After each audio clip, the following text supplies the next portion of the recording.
دنیا کے مسلم ممالک میں خوارج کیوں غلبہ حاصل کر رہے ہیں؟ خارجی اس لیے غلبہ حاصل کر رہے ہیں کہ انہیں آپ نے اعتدال کی تعلیم نہیں دی۔ خارجی اس لیے غلبہ حاصل کر رہے ہیں کہ ہم نے سکھایا ہے انہیں کہ جہاں صدیاں محنت کر کے لوگوں نے ایٹم بم بنا کے دنیا کو برباد کیا ہے، تم راتوں رات کوئی کرو اور ان کا ملک فتح کر لو، ان کے ایٹم بم بھی لے آؤ۔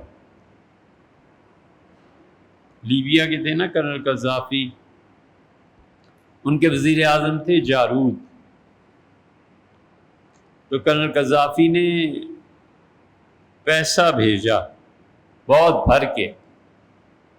وہ اپنی کتاب میں لکھتا ہے، شاید ابراہیم جارود نام ہے، کیا کہتا ہے، میں مصر کے راستے سے گیا چین، تو مصر میں جب ملا تو مصر والوں کے وزیر اعظم وغیرہ سے میں نے کہا میں ایٹم بم خریدنے جا رہا ہوں۔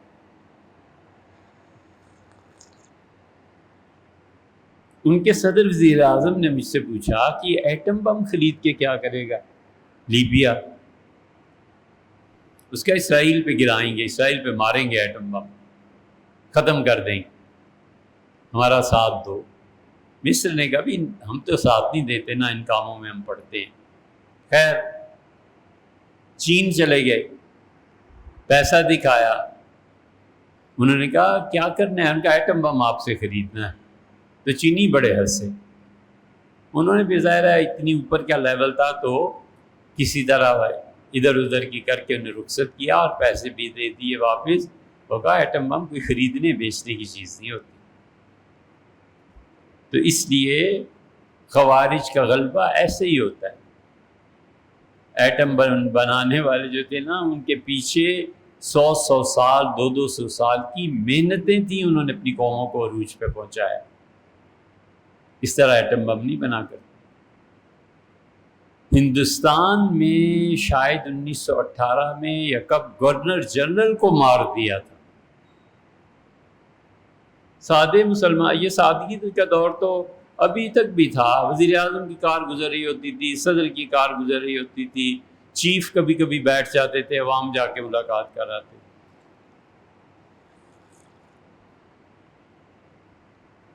ملکہ برطانیہ ایسے چلی جاتی تھی روڈ پہ۔ یہ سیکیورٹی کی تو اب چیزیں ہوئی نا، زیادہ پہلے ایسے نہیں ہوتا تھا۔ بیت اللہ کے طواف میں جب مسلمانوں کے پاس حلال کا مال تھا نا، بہت سے لوگ مل جائیں گے، خدا میں نہیں گوائیں، 6-7 آدمی طواف میں ہوتے تھے۔ بیت اللہ میں 7-8 آدمی طواف میں، ہر چکر میں تم بوسہ دے لو۔ یہ اب اتنا جب سے حرام مال آیا ہے نا زیادہ، تب سے ان کے حج اور عمرے بڑھ گئے۔ فراڈ کیا، رشوت لی، اور لوگوں سے ٹیکس وصول کر کے ان کے خون کے پیسے سے 27ویں جا کے گزاری، والعیاذ باللہ۔ تو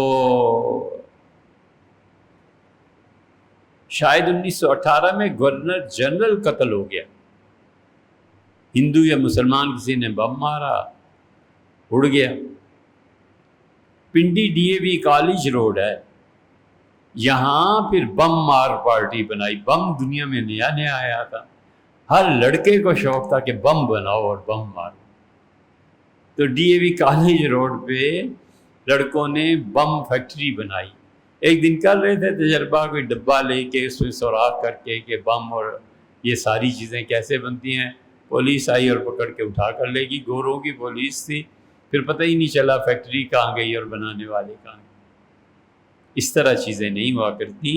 یہ خوارج، یہ مارنے والے، قتل کرنے والے، یہ خون والے اسی لیے پیدا ہو گئے ہیں کہ وہ راہ بہت زیادہ محنت کی ہے، وہ راہ بڑی پڑھائی کی ہے، بڑی تعلیم۔ آپ کیا سمجھتے ہیں ڈاکٹر عبدالقدیر خان نے کوئی تھوڑی زندگی لگائی ہو؟ انڈیا میں عبدالکلام آزاد تھے، انہوں نے کم کچھ پڑھا ہوگا۔ پوری زندگیاں، نسلیں کھپ جاتی ہیں، تب جا کر کہیں یہ چیزیں حاصل ہوتی، ورنہ ان کے قریب تک آدمی پہنچ ہی نہیں سکتا۔ اور پھر جو یہ کام کرتے ہیں انہیں حکومتیں ساری سہولتیں مہیا کرتی ہیں، وہ کوئی نوکری نہیں کر رہے ہوتے۔ ڈاکٹر عبدالقدیر خان نے خود لکھا ہے کہ مجھے بھٹو صاحب نے بلایا جنرل ضیاء الحق صاحب نے بلایا، فلاں نے بلایا، انہوں نے کہا خزانہ آپ کے سامنے ہے، منہ کھلے ہیں، آپ بنائیں جی۔ اور جہاں بچے ماہانہ اجرت نہ ملتی ہو، تنخواہ بیچارے نہ لے سکتے ہو، انہوں نے کیا ایٹم بم بنانا ہے؟ تو یہ بہت کٹھن راہیں ہیں، اور ان کی ہیں جو معاشرے سے بغاوت کرے اور تنہائی کی سزا پائے۔ بس جو اس تنہائی کی سزا کے لیے راضی ہے نا، یہ معاشرے میں بغاوت کرنے کا نتیجہ یہ نکلتا ہے کہ وہ تنہا ہو جائے۔ جو اس عذاب کو سہنے کو راضی ہو، بسم اللہ، ہمیں بھی اپنے پیچھے لگا لے۔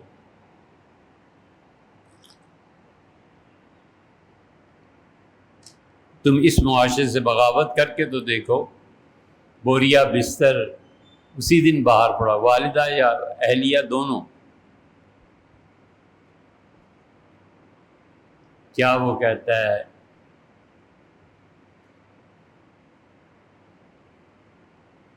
ناصری تربت پہ میری عبرت کے لیے لکھوا دو۔ تربت کہتے ہیں نا قبر کو، ناصری تربت پہ میری عبرت کے لیے لکھوا دو، طول کھینچا ہے یہاں تک شب تنہائی، ہمیشہ کے لیے اکیلا ہو جاتا۔